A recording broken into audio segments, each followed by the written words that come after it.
Hi BookTube, it's Missy, and today I'm here to share with you guys my April wrap-up for 2018. I did pretty well.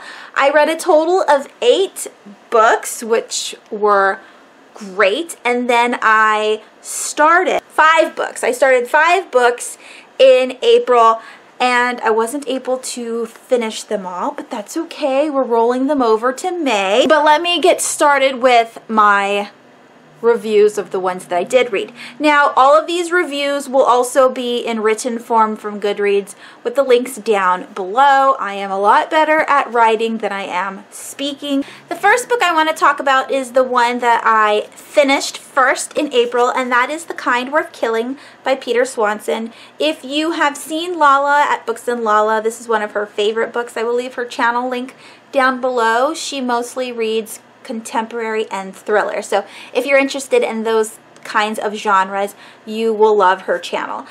This is an adult thriller. It's about 2 main characters. There's Ted and Lily. They both meet in an airport bar. They happen to both be in London, and they are flying back to Boston on the same flight, but their flight has been delayed, and so he is having a drink at the bar, and she comes up to him and, starts talking to him, and they keep talking, blah blah blah. Then they get on the plane, and they're both actually sitting next to each other in business class, and so they continue the conversation they had in the bar. And the conversation is Ted's wife is having an affair, and he wants to kill her, but he's just fantasizing about killing. What he's really thinking is he's just going to go home and tell her that he wants a divorce. But Lily convinces him that it's a good idea, that there are some people worth killing, and he's just like, are you serious? Like, you're going to help me kill my wife? And she goes, totally.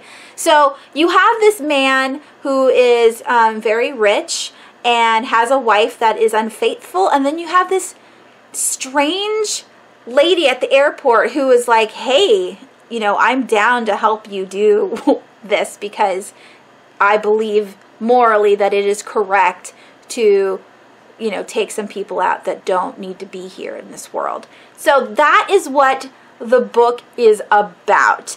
But of course this is a thriller, and it has totally these strange twists and turns, and I was just floored at what was going on. And then that ending, it was such perfection.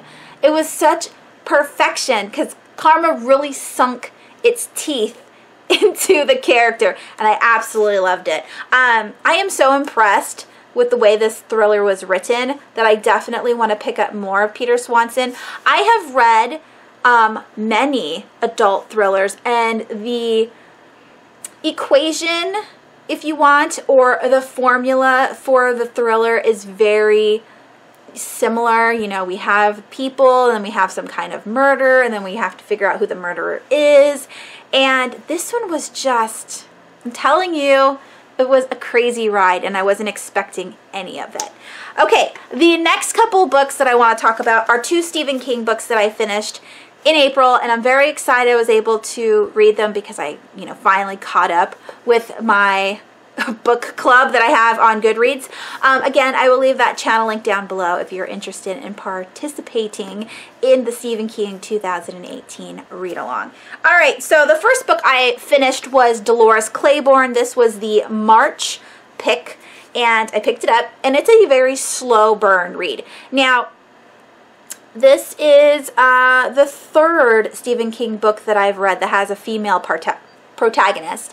And it's an older lady. She's 65, and she is being interrogated by her local police force, and she's actually turned herself in. So what's going on is Dolores Claiborne is a housemaid for a very rich woman named Vera, and she's been taking care of this woman for like 30 years, and finally Vera dies, but it's a very mysterious death. She's fallen down some stairs.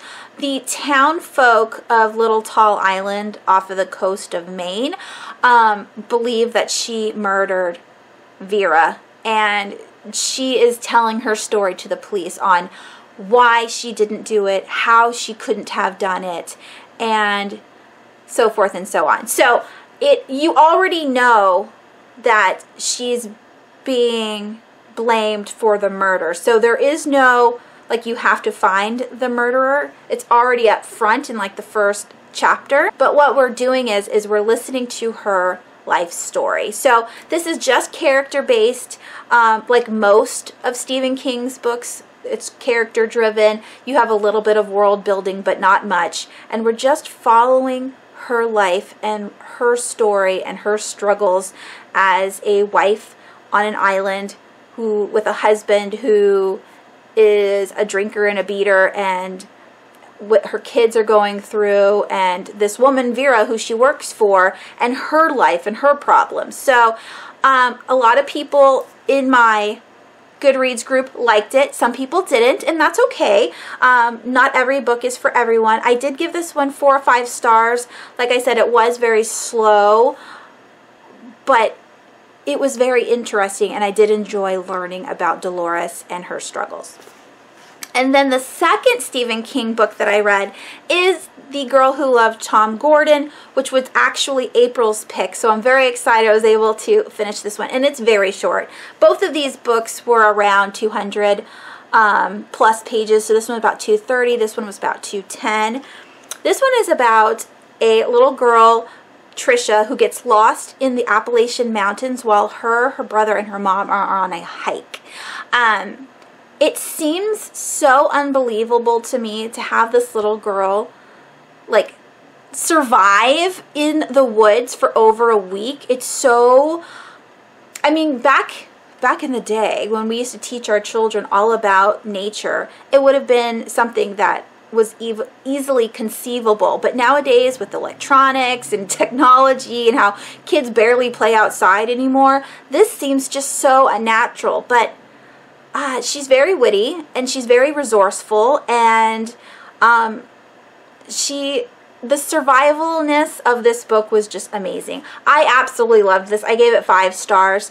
I don't know what else to say about it. So what I do want to talk about with this book is the similarities it has to Gerald's Game. One of my friends here on YouTube and on Goodreads, Ashley, mentioned it in one of our discussions in the Goodreads group about how this had the same kind of vibe as Gerald's Game, and I definitely agree with her. It's like a YA version. In Gerald's Game, we have a wife who is handcuffed to her bed.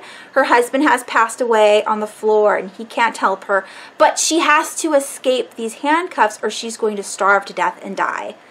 And of course, she has to deal with this rabid dog that keeps coming in and out of her house.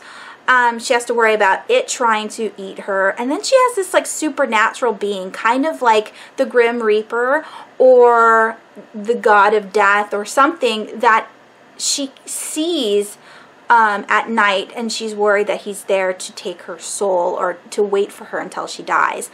And this little girl has the same issue. So Trisha is walking through the woods. She knows, or she has learned, that if she follows this stream, it will lead to a bigger stream, and keep going until she's out of the woods. And so that is her plan, just to follow the streams. But all the while, she has this very scary voice inside her head that keeps making her doubt herself. And that is kind of similar to Gerald's Game, because that main character had voices that she was listening to. Not like she had schizophrenia, but these voices help her cognitively to figure out and deal with what's going on around her. And so Trisha has that same thing, where this voice in her head is doing the, you know, devil's advocate kind of thing, like, if you do this, do you think that's going to work? Or, I think this is not going to work. I think you're going to die here. And you need that kind of, it's not a pep talk, but that opposite of what you feel to make yourself want to push even harder to make them shut up or to prove that voice wrong. And that's what Trisha does. And it was just so fascinating. And there is also a supernatural element to this as well, again, that is similar to Gerald's Game, where she has a feeling that someone's watching her and waiting for her to die in the woods. And I just loved it. Now, it says the reason why it's called The Girl Who Loved Tom Gordon is a fictional Yankees pitcher, but is based on a true pitcher with the same name that pitched for the Yankees. And she has an obsession with Tom Gordon, and not only does that inner voice in her head help her, but her manifestations of Tom Gordon gives her strength and courage to continue, because the bad voice is like the devil on her shoulder, and Tom Gordon is like the angel, and he's helping her push her through her fear and continue to be with her while she struggles to survive in these woods. So it's not a huge baseball thing, but I do like that each chapter is an inning. So it's bottom of the ninth, top of the seventh, stuff like that. I'm not a huge baseball fan, but it had nothing to do really with baseball. It was just something that she liked, so it kind of pushed the story. But if you don't like sports, this isn't going to be too sporty to make you not want to read it. And that's it. Really enjoyed. All right. The next book that I read, I started like in the middle of April, and that is I'm Thinking of Ending Things by Ian Reid. He's written 2 nonfictions before he decided to write this novel, and I don't know how to describe this book. When I picked it up, I could have sworn it was going to be something like a psychological thriller, and Penelope, which, if you guys don't know who she is, I speak about her pretty much in every video. I will leave her channel link down below. She's my BFF here on YouTube. She had like 5 million stars for this book. She absolutely loved it. And so, of course, because she liked it, I wanted to also pick it up and like it. And I give this book 4 stars. It was just so strange. It's about a woman and a man on a road trip to the man's parents' house in like the country. And the entire road trip is about 2.5 hours, and that whole time she's thinking about how she wants to break up with him.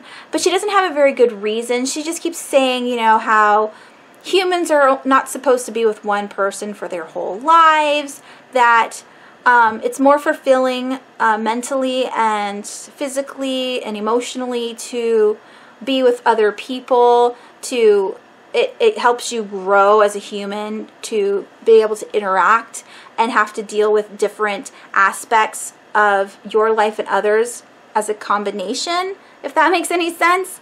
And so she keeps thinking, well, I still really like him, but I don't know if I want to continue with this relationship, so I keep thinking that she's going to end things. Now, the relationship has only been a few weeks or a few months. I can't remember what it was. They hadn't been dating that long. So that's her main idea the entire time they're driving. And then she gets really creeped out at his parents' house. They're a little off. And then the end is just way strange. It's kind of Inside Out. I don't know how to explain it, but I don't want to give any more away. So just know, because this is one of those like weird, strange, like psychedelic kind of books that you want to go in blind and just go with the flow and kind of figure it out on your own. So just know that there's a couple in a car driving, discussing their life story. And on a side note, that there is this caller who keeps stalking the girl, saying, like, giving her these weird questions, and he just keeps calling her and calling her and calling her, and she doesn't know whether she should tell her boyfriend or call the police, but she wants to kind of try and handle it herself. But it's getting to the point where she's starting to get scared because it's all the time. So, couple, and then this weird stalker caller who keeps calling her phone. And that is it. That's all I can say. I gave it 4 stars. After I read the book, I immediately wanted to start from the beginning and reread it, because I think I would get more out of it the second time around, knowing what I know about the ending makes me feel like I will appreciate the beginning more, because I was really confused all the way up until about 80%. And then it made sense. And I was like, oh my gosh. Okay, so this is very, very brilliant in a very strange, and like I said, like not psychedelic. I don't know what that word is that I'm trying to say, but it's a mind game. And when you find out what's going on, you're just like, oh, that was my thoughts anyway. So I borrowed from the library. I will be buying myself a copy of this just so I can reread it, or maybe I'll listen to it on audio and maybe I'll get a different look at it that way. All right, the book that I finished last night to finish for the month is The Lost Causes. This is a YA mystery by Jessica Cusid and Alyssa Embry Schwartz. There you go. I was on the fence with this book too. Like the beginning really captured my attention. I read this when I went camping over in Zion on my Kindle, and I read 30% of it, and I was like, wow, this book is so good. I'm like flying already through this book.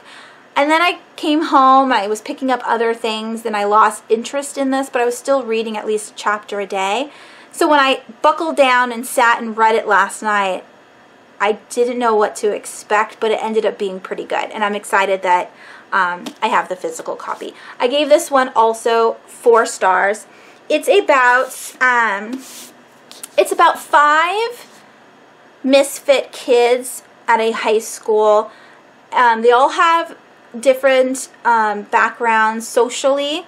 Like one's poor, one's rich, one has a dead brother, one is a hypochondriac, and one is a druggie. Or the druggie and the dead brother is the same person. Hypochondriac, poor, rich. Oh, and one has OCD. So all these kids come from families that have their own issues, and so the kids are being ignored. And because they're being ignored at home, it manifests into bad or negative attitudes at school, and the teachers also ignore them. So they're considered to be lost causes. One day, they all get notes from their school psychologist to have a meeting in a room that is never used, and it's kind of like an intervention. The psychologist wants to have a group therapy session with these kids to see what she can do to help. When the kids arrive, there are a couple desks with their names on them and just glasses of water. And they're all sitting around going, what is this? And I mean, they know each other from, you know, being in the same grade and all, but they've never interacted with each other. And this mysterious woman and man come in to the room and they say that we are part of the FBI. We would like you to help us investigate a woman's murder that happened a couple weeks ago.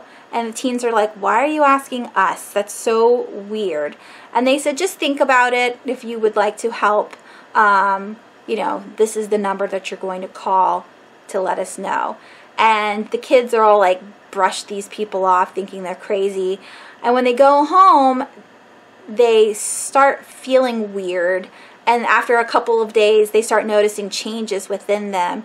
Come to find out, the FBI have tainted their waters with a supernatural serum, and so now all of these kids have a supernatural ability. One can do telekinesis, one can touch objects and see where those objects were and who was holding them, one can see ghosts, one can is a telepath. So all of these things happen, and the kids are thinking, oh my gosh, okay, so we have these powers now, I guess will help with this investigation, and it goes from there. I liked it because it was a soft mystery, so nothing really huge happened, but it had a unique twist to keep me interested. This is something that I've never read before, even though it's still like a YA mystery thriller.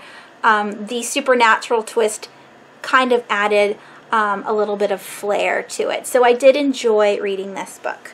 And the very, very last book that I read in April is The Nightmare Vault, Gustav Gloom. This is book 2 by Adam Troy Castro, illustrated by Kristen Margiotta, I think. So in this book, let me just show you a picture because I love all these illustrations. So in this picture, Fernie and Pearlie, which are the neighbors to Gustav Gloom here, they're now like BFFs. They've only been friends for a few weeks, but they are over at Gustav's all the time having picnics, sharing with them their food because he's never eaten real food before. I don't want to tell you why. You'd have to find out in the books because that's a spoiler. But so now they're like best friends, and one day their father goes off to a meeting, and while he's gone, a really creepy ice cream man parks in front of their house and then enters their house. And inside his mouth, let me show that picture again. Where'd it go? And inside his mouth, this is the ice cream man, is these black shadowy tendrils, and he's screaming for them to tell him where the Nightmare Vault is. The girls don't know what a Nightmare Vault is, but they don't want to be captured by this crazy person. And so Pearlie runs to go get the dad. Fernie runs to Gustav's house to ask him who this man is and how they can, you know, stay safe with this weirdo roaming around. And yeah, this was a little bit more depressing than the book before, and I know it's called Gustav Gloom, so it's going to be a little bit depressing, but in this book we learn all about Gustav, how he came to be, what his family was like before they passed away, and who the ice cream man is, which is actually Philip October. I can't remember what his full name is. I guess it doesn't really matter for you guys, but just know that his name's October, and Gustav has been wanting to speak to him for his whole life, to like ask him what happened to his parents. And yeah, that's it. So I am looking forward to starting the 3rd book tonight. My kids wanted me to do that last night, but I told them I wanted to start it on May 1st. So they're very excited. Alright, so those were all the books that I completed in April. And then here are all the books that I want to share with you that I started. We have Rump here. This is the real or the true story of Rumpelstiltskin. I am really enjoying it. I'm almost done. Yeah, you see that? It's barely, like, I'm at 80% of the book. I'm hoping in the next week we'll be finished with this one so we can pick up another standalone. But it's sad. Rump, his mom passed away during childbirth. His father died before he was born. His grandma just died, so now he's alone, and he's trying to figure out what his full name is. He knows his first part of his name is Rump, but without a full name, he doesn't think that he has a destiny, and that's very fascinating. I also picked up and started Driven. This is Fold Book 1 by Dane Cobain, a fellow YouTuber or booktuber here. I will leave his channel link down below. This is very interesting. There's a hit and run. A man deliberately goes onto the sidewalk and hits a woman, and she dies. So the detective, Lipfold, he is a private detective, and he is helping the police figure out why this man killed this woman. That's as far as I've gotten. Then I picked up Damn in Damnation by Clark Casey. This was sent to me by the author, or at least the publicist for this author. So far it's very fascinating. It's about damnation, which is purgatory, between heaven and hell. Those that have come here were not good enough to go to heaven, but not bad enough to go to hell, and so they have to sit in purgatory for at least a year to figure out whether or not they should go to heaven or not. If they are killed in damnation, they go straight to hell. But if they can keep themselves from killing anybody for an entire year, there is a possibility that they will go to heaven. That's as far as I've gotten so far. It is a Western. It's a Western in purgatory, and this is a vampire, but when they asked this vampire to become the sheriff, he killed that boy. So I don't know what happens after that. It's very interesting though. And I also picked up Brooding YA Hero, Becoming a Main Character Almost as Awesome as Me by Carrie DeRiso, illustrated by Linnea Gear. I didn't know anything about this book. I just knew that I really liked the cover, and I heard that it was very funny, like it's a comedy. So I didn't realize that this is kind of a non-fiction about how to write. And the first, I want to say 14 pages I read to myself and realized that this is something my son would absolutely love and want to read. And so I'm reading this out loud to him. Our main character's name is Broody McHottypants, and what he's doing is he's writing a book to help other characters become a main character, and in doing so he's teaching us what a main character is, how to be brooding, what villains there are, what kind of side characters or love interests you can have, what a plot is, genre and setting. And that's where I am right now, genre and setting, but it's going through actually what you need to build a story, and I find it so fascinating. I love the setup, I love the humor, I love the voice of Broody McHottypants. He's so funny, and I have read so much YA, so when I read this, I really pick up on the love interests, the insta-loves, the triangles. It's so fun to read. If you like YA and you've read a ton of it like me, this would be hilarious to pick up, because you will definitely see everything that you read in this book just laid out for you. And then lastly, I did pick up Goblin by Josh Malerman. I read a bunch. I'm almost finished. I have read so far 3 stories, and there's 6 altogether. So I have 3 more to read. The stories are very unique, and they're not super scary, but they're definitely creepy. This is a great Halloween read, and I am very much enjoying it. If you are interested in this book, I know it's super pricey. It's $50, but it is a limited edition numbered book signed by the author. You cannot find this cover or this edition anywhere. So I will leave Earthling Publishing down below. They still might have more editions of this if you are interested in getting your hands on it. And it comes with a ribbon. So that's very exciting. All right, that is everything. That was my entire wrap up, all the books that I've read and the books that I started but did not finish that I will hopefully finish in the month of May. All of the links for the Goodreads reviews that I've written are going to be down below if you want to check those out. And that is it. Let me know down below what you read in the month of April. What was your favorite book that you read in April? I still think mine was The Kind Worth Killing. That was very, very good. And that is it. Thank you so much for watching, and I will talk to you soon.